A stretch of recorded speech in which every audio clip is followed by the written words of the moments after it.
Mari kita terlebih dahulu berdoa supaya ada pencerahan dari Roh Kudus. Mari kita berdoa.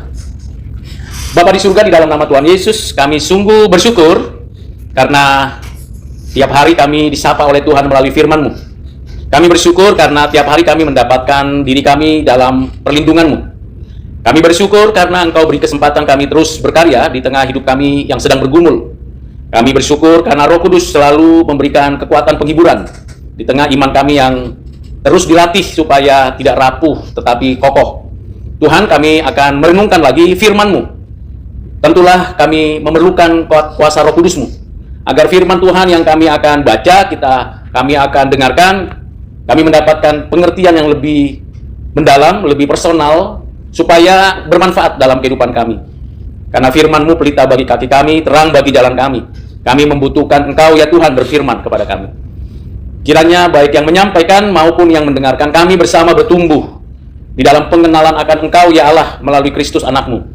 Dan kiranya damai sejahtera Kristuslah yang memerintah hati dan pikiran kami.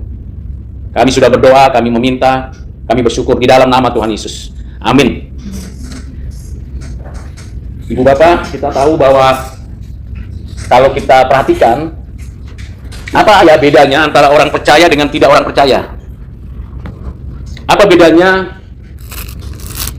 air putih dalam kemasan dengan merek yang sama atau yang berbeda? Apa bedanya isi daripada kemasan itu, air putihnya?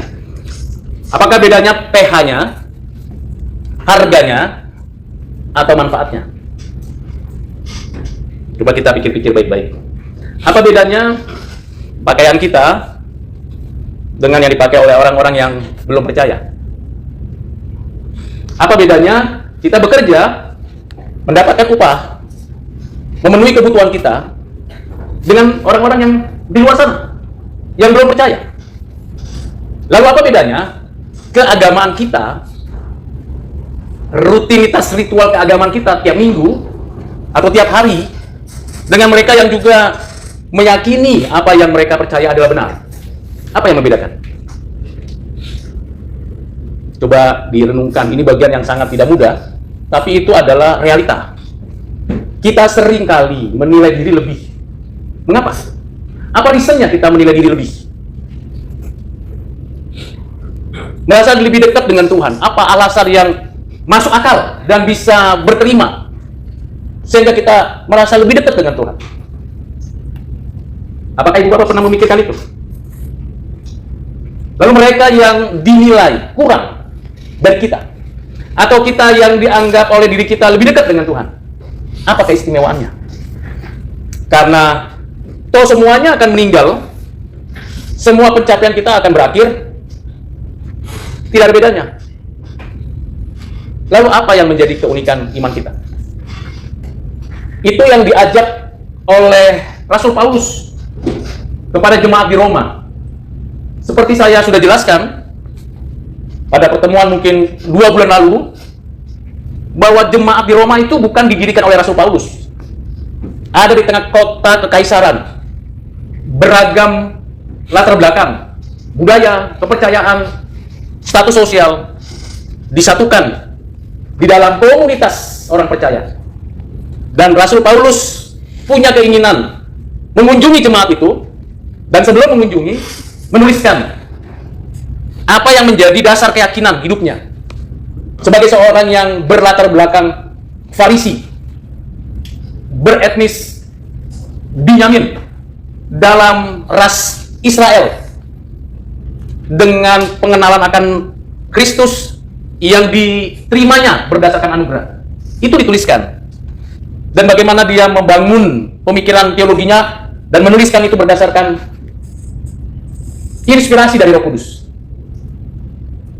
Tentu kalau kita sekarang menerima surat Roma ini, tidak terlalu begitu mengagetkan. Karena kita sudah taken for granted, kita sudah terima dalam terjemahan kita. Bahkan kita sudah sering mendengar.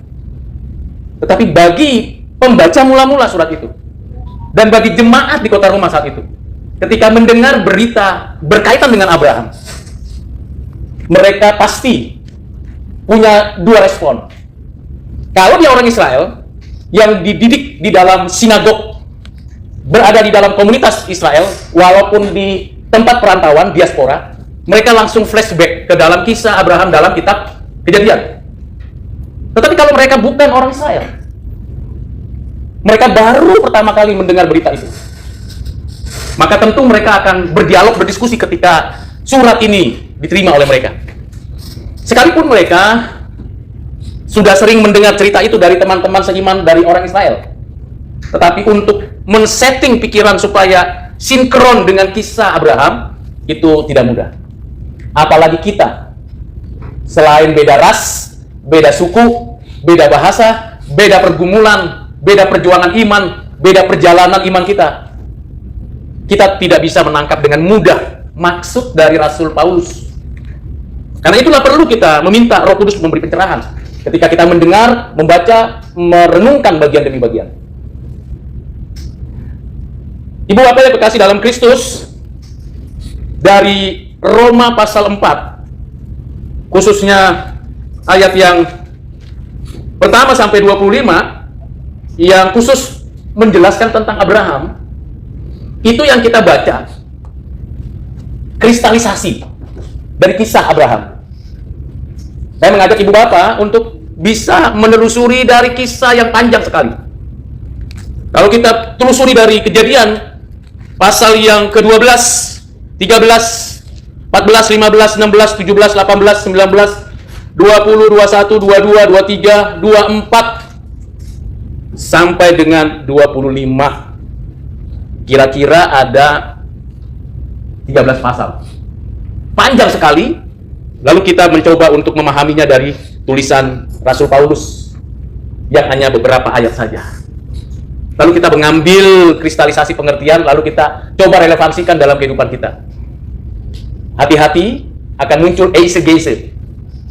Eisegese itu adalah seperti seolah-olah itu sebuah penafsiran yang benar. Eisegese adalah saya punya konsep, saya punya konstruksi sistematika teologi, lalu kemudian dengan paradigma yang sudah dapat, lalu saya coba untuk membaca surat ini, Roma pasal 4, kemudian saya tafsir. Tanpa perlu memperhatikan intensitas apa yang Paulus ingin sampaikan kepada kita. Itu sebabnya saya mengajak kembali Ibu Bapak untuk memperhatikan bagian-bagian penting. Saya tidak akan membaca keseluruhannya, Ibu Bapak bisa nanti memperhatikannya. Di dalam pasal yang keempat ayat 1, saya ulangi lagi untuk memberikan kesinambungannya. Pasal 4 ayat 1, jadi apakah akan kita katakan tentang Abraham bapak leluhur jasmani kita?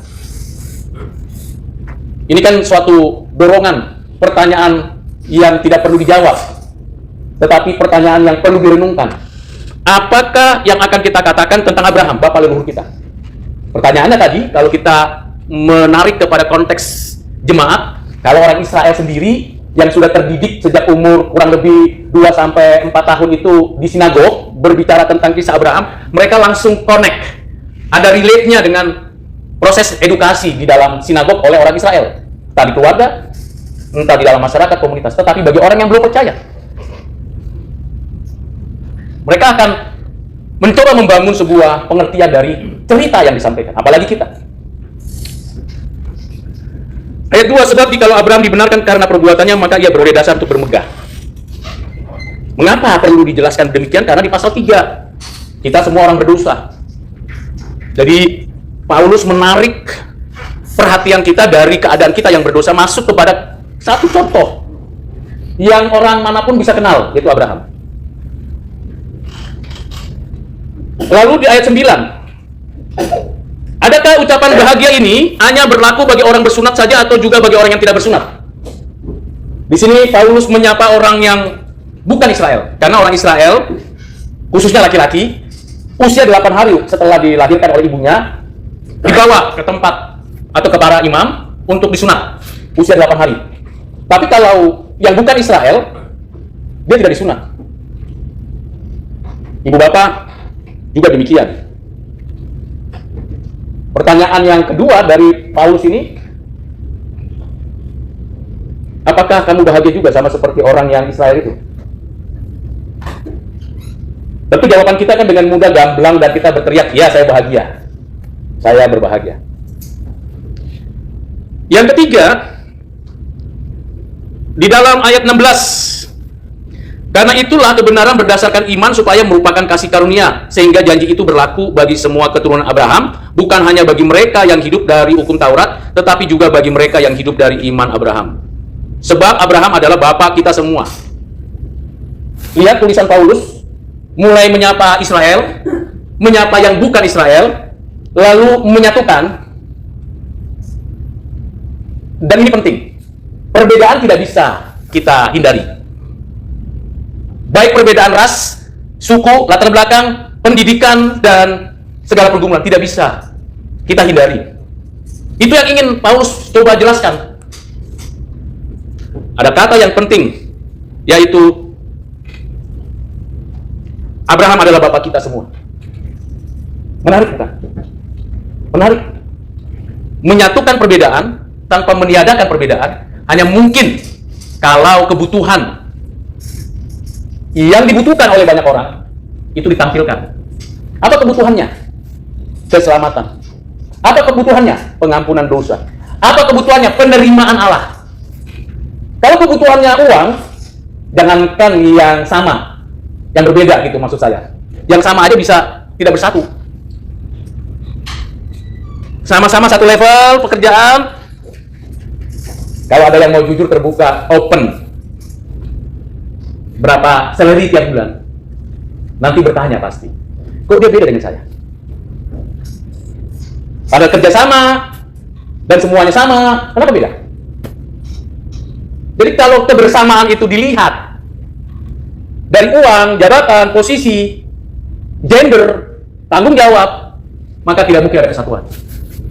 Yang ada adalah konflik, perpecahan. Itu sebabnya ketika Paulus memberikan reason kita itu satu dengan Abraham, bapak kita semua dia. Karena apa? Kasih karunia yang datangnya dari Allah yang sama, iman yang dikaruniakan Allah yang sama, dan janji Allah kepada Abraham, janji itu juga kepada kita. Karena reason itulah kita bisa disatukan. Karena reason itulah kita brothers and sisters. Tapi tidak cukup sampai situ. Bagaimana dengan kita? Kita bukan jemaat Roma, kita tidak dididik di dalam konteks gereja mula-mula, kita bukan orang Israel, bahkan kita tidak pernah masuk ke sinagog, dididik begitu ketat. Lalu apa yang menyatukan kita?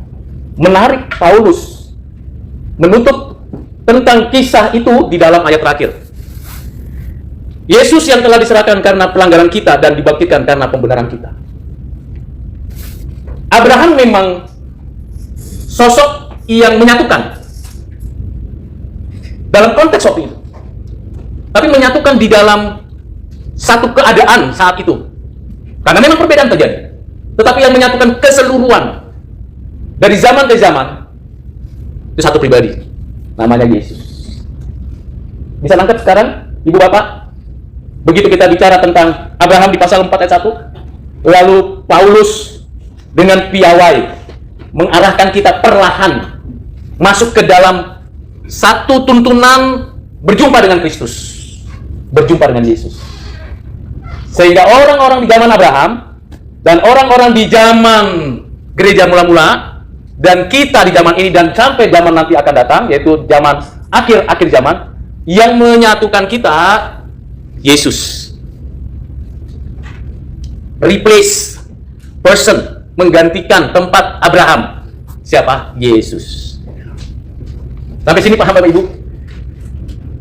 Jadi kalau kita terus menonjolkan perbedaan, nggak habis, nggak selesai. Maka tadi pengkhotbah mengatakan semuanya akan meninggal. Mau yang sukses, yang gagal, yang percaya, yang tidak percaya, semuanya akan menuju kepada kematian.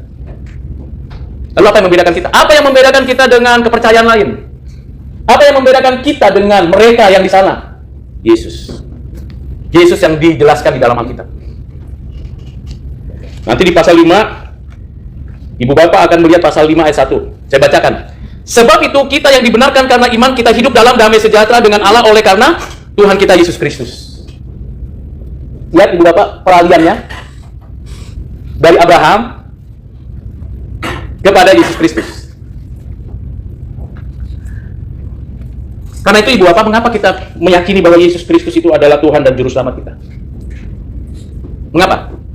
Mengapa ada keyakinan itu? Apakah karena bapak, ibu, orang tua, kakek, nenek, tetangga kita itu orang Kristen? Kita diajak ke gereja, sekolah minggu, kita ikut CD atau katekisasi, kita menikmati persekutuan ritual gereja kita. Apakah karena itu? Maka kekristenan seperti itu adalah kekristenan yang tidak sejati. Kekristenan yang dangkal. Saya, Ibu Bapak, kalau kita bisa punya kemantapan di dalam hati, berdasarkan firman Tuhan yang kita dengar, dan menikmati janji Allah, kita percaya kepada itu karena apa? Anugerah. Jadi sedang diajak oleh Paulus untuk kita menyadari betapa kasih karunia Allah menjadi kunci, menjadi basis. Karena di dalam Allah yang beranugerah itulah iman dikaruniakan kepada kita sebagai instrumen untuk percaya bahwa setiap janji Tuhan, setiap karya Tuhan itu adalah benar dan amin. Maka Paulus mengatakan demikian. Tetapi terhadap janji Allah yang tidak bimbang karena ketidakpercayaan, malah ia diperkuat oleh dalam imannya dan ia memuliakan Allah. Mengapa bisa begitu? Karena anugerah. Jadi iman itu instrumen. Di dalam instrumen itu ada 3 hal. Saya tahu, karena saya mengerti, saya pelajari. Lalu saya terima masukan ke dalam hati saya. Lalu saya lakukan. Kok mau ya Abraham dipanggil, tadinya dia adalah bapaknya bangsa Mesopotamia misalnya, lalu dibawa keluar menjadi bapak segala bangsa di seluruh dunia. Kok percaya ya? Apa yang membuat dia percaya? Walaupun Abraham akhirnya punya anak 7. Anak pertama, anak daging dari Hagar. Anak ketiga setelah Sarah meninggal, dari Keturah sampai anak ke-7. Bagaimana baru ditahu? Bacalah Alkitab. Anak kedua adalah anak perjanjian. Jadi siapa bilang Abraham tidak punya anak banyak? 7 cukup banyak bagi saya. Dan setelah dia punya anak namanya Ishak, dia masih gagah perkasa. Buktinya dikaruniakan Tuhan masih 5 anak dari Keturah. Lalu mengapa Paulus berani berkata begini? Imannya tidak menjadi lemah walaupun ia mengetahui bahwa tubuhnya sudah sangat lemah karena usianya kira-kira 100 tahun dan bawah rahim Sarah telah tertutup. Tapi setelah Sarah meninggal dan punya anak dari Sarah yaitu Ishak, menikah lagi dia dengan Keturah. Lalu punya anak 5 loh Ibu Bapak. Cukup banyak 5. Saya 3 saja ya, puji Tuhan ya. Ngos-ngosan juga. Ngos-ngosan juga membiayai dan mendanai. Ini 5. Saya masih muda, mudah-mudahan muda. Lah Paulus menuliskan Abraham sudah nggak kuat lagi. Kok bisa ya? Kok mau ya? Ibu Bapak, apa yang membedakan Ismail dan 5 anak Keturah dan 1 anak dari Sarah? Apa yang membedakan? Kalau kita tidak membaca kisahnya tadi, kita tidak dapat momen ini. Betul nggak? Kita nggak dapat. Kita hanya bilang, oh lemah ya? Ya pantas lah. Udah 100 tahun. Gimana nggak lemah? Kalau kita bandingkan dengan diri kita, saya menjelang 57 aja nampak kelihatan makin lemah. Semangat sih boleh berapi-api. Tapi fisik itu nggak bisa dibohongin. Paling sedikit membohongi adalah dengan siapa rambut. Itu pun nggak bisa rata. Masih ada muncul satu-satu gitu ya, antena putihnya. Tapi kalau kita baca kisah Kejadian pasal 12 sampai pasal 25, tunggu dulu, maksudnya apa ini? Ibu Bapak bisa paham maksud sini? Jadi kalau kita pelajari mendalam, maka kita bisa memahaminya dengan cukup terkesan. Paulus ingin menunjukkan bahwa sebenarnya dia masih ragu nggak? Bahwa possible nggak sih Sarah punya anak? Tidak possible. Hagar oke lah. Keturah mungkin masih muda. Tapi Sarah loh, maaf yang ibu-ibu ya, kaum perempuan, saya punya istri juga perempuan pasti ya, punya anak perempuan juga. Ada masa namanya menopause ya. Itu pause berarti istirahat. Bagi yang masih belum cukup umur mungkin agak off the record dikit. Walaupun menopause, walaupun sudah berumur, perempuan juga punya gairah yang sama. Nah, yang masih muda ini bilang, oh pikir, bisa gitu ya Pak? Yang belum menikah, segera menikah biar tahu. Jangan cari tahu di luar pernikahan ya, ibu bapak ya. Berbahaya. Jangan hayal-hayal juga. Jangan hayal-hayal. Manusia itu kan makhluk yang paling tidak mudah untuk diberhentikan hayalannya. Saya nggak tahu ibu bapak waktu saya ngomong begini berapa banyak yang langsung menghayal kemana. Saya nggak tahu. Artinya di sini sedang dibahas adalah possible nggak sih? Ada harapan nggak sih? Jawabannya no hope. Tapi di dalam anugerah dan iman yang dianugerahkan itu membentuk, memperlengkapi Abraham percaya janji Tuhan. Luar biasa ya. Sekarang pertanyaannya, ibu bapak percaya nggak janji Tuhan? Percaya bahwa Tuhan menyertai kita? Kenapa takut memberitakan Injil? Kenapa nggak berani menyatakan kebenaran di publik? Kenapa beraninya jelek-jelekin agama lain? Kenapa beraninya hanya mendiskreditkan kepercayaan lain? Yang pasti dibela oleh agama lain, kepercayaan lain. Itu sebabnya saya tidak suka berapologetika itu bukan menjelekkan agama lain, tapi menunjukkan inilah yang asli. Nggak perlu yang palsu diceritakan, karena yang palsu selamanya palsu, yang asli selamanya asli. Itu berapologetika. Itu sebabnya memang tenar ya, satu channel yang begitu tenar sampai rame begitu. So what kalau begitu? Emang ada yang percaya? Cuman puas cognitive understanding, tapi nggak mengubah hati orang. Kalau kita percaya, beritakan, jelaskan bahwa hanya Yesus Kristus Tuhan Juru Selamat penebus satu-satunya. Di luar itu, Anda akan binasa selama-lamanya. Beritakan itu kepada yang lain. Nggak usah sebutkan merek orang lain, agama lain, kepercayaan lain. Karena apa janji Tuhan? Aku menyertaimu sampai akhir zaman. Amin. Mau beritakan Injil? Mikir. Pak, pembantu saya aja, ART di rumah aja belum pernah dengar Injil dari mulut saya. Boro-boro menyanyikan putus aku dalam misimu. Terima kasih Tuhan. Itu khusus untuk pendeta, para teolog, atau dalam konteks ini khusus Pak Rudi aja lah yang pergi diutus. Aku berdoa saja. Ini yang perlu kita renungkan. Apa pelajarannya dari teks ini? Yang possible atau yang impossible? Yang possible, Ibu Bapak. Dari mana? Dari Tuhan. Tuhan yang beranugerah adalah Tuhan yang menerapkan janjinya. Dan kita bisa tahu dia menerapkan karena Tuhan kasih kepada kita iman. Iman itu adalah instrumen. Kita dikasih. Bedanya yang lain dari kasih, Bu Bapak. Ada satu video singkat di TikTok, biasalah kan sekarang lagi populer TikTok. Dia kutip ayat, dia jelaskan lalu dia bilang, Yesus itu bukan Tuhan. Presupposisinya dimulai dari tidak percaya. Sampai kapanpun tidak akan pernah menemukan kepercayaan. Karena dia pikir, dengan dia tahu, dia beriman. Tidak. Justru karena dianugerahkan iman itu, kita mempertanggungjawabkan iman itu dengan pengetahuan yang baik dan yang benar. Karena itu Ibu Bapak, di ayat 22 dikatakan, karena itu, hal ini diperhitungkan kepadanya sebagai kebenaran. Berdasarkan apa? Ayat 21, dengan penuh keyakinan bahwa Allah berkuasa untuk melaksanakan apa yang telah ia janjikan.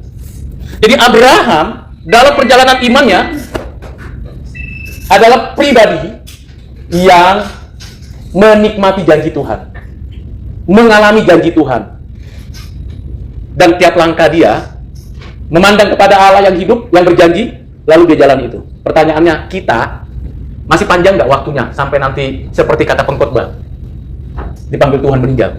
Masih panjang nggak? Nggak ada yang tahu kan?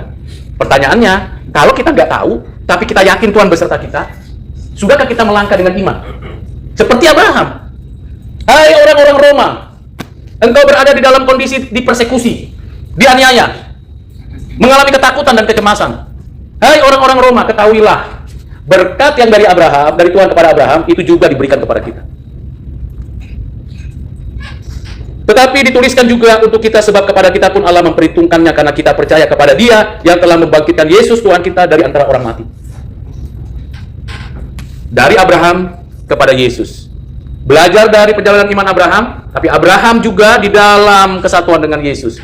Kita pun belajar dari Abraham untuk kita masuk ke dalam persekutuan dengan Yesus.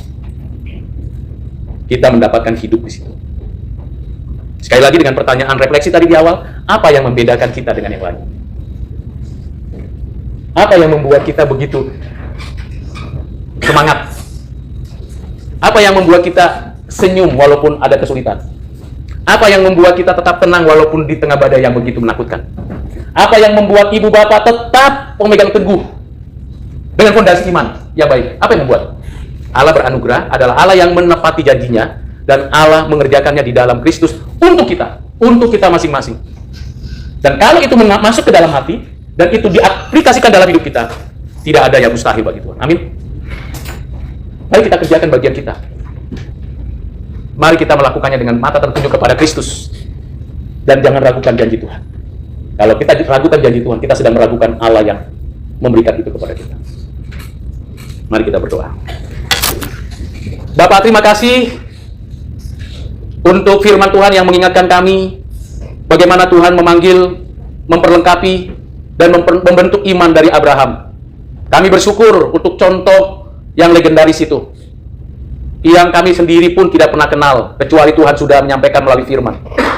Kami bersyukur karena ada banyak orang yang sudah menjelaskan tentang Abraham. Namun seringkali kami gagal. Kami seringkali melihat dunia, tidak melihat kepada Allah yang beranugerah. Kami bersyukur karena kami tidak berhenti hanya melihat Abraham, tapi kami dituntun untuk masuk ke dalam persekutuan dengan Anakmu yang tunggal, Tuhan kami Yesus Kristus. Di sanalah kami yang berbeda, kami yang beragam, kami yang sedang berjuang seperti Abraham. Di dalam nama Anakmu itulah kami disatukan, bersukacita dan meyakini Tuhan menerapkan janjinya kepada kami masing-masing. Tolong kami Tuhan, supaya kami tidak ragu, supaya kami tidak bimbang, supaya kami tidak skeptis terhadap janji-Mu, karena itulah yang meneguhkan, menguatkan kami. Sehingga iman kami bertumbuh, iman kami berbuah, iman kami menghasilkan tindakan yang benar. Kasihani kami Tuhan, biarlah firman-Mu menolong kami sekalian untuk melihat Tuhan beserta dengan kami. Terima kasih Bapa, dalam Kristus kami berdoa bersyukur, amin.